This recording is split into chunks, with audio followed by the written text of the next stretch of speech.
Росія зобов'язана повернути окупований Крим і частину Донбасу. І Україна може розраховувати на підтримку Польщі у питанні відновлення територіальної цілісності.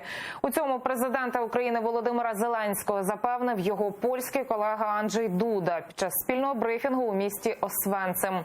Там глави держав взяли участь у пам'ятних заходах, приурочених 75-й річниці звільнення концтабору Аушвіц-Біркенау. Український керманич своєю чергою заявив, дати відсіч російській агресії цивілізований світ зможе лише об'єднавши свої зусилля, аби трагедія 39-го року не повторилася сьогодні.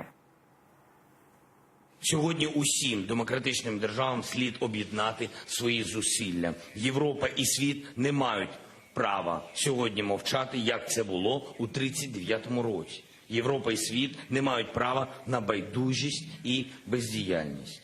Тільки згуртованість світу зможе дати відсіч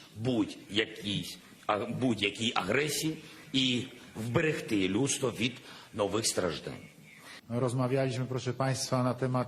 Я дуже радий, що ми могли порозмовляти на теми про ситуацію в Україні у відносинах з Росією. У питанні дуже зрозумілому про окупацію Донецької та Луганської областей та Криму. Я казав, що для нас, для Польщі, ситуація однозначна. Ми вимагаємо повної територіальної цілісності України. І Україна тут може завжди розраховувати на нашу позицію.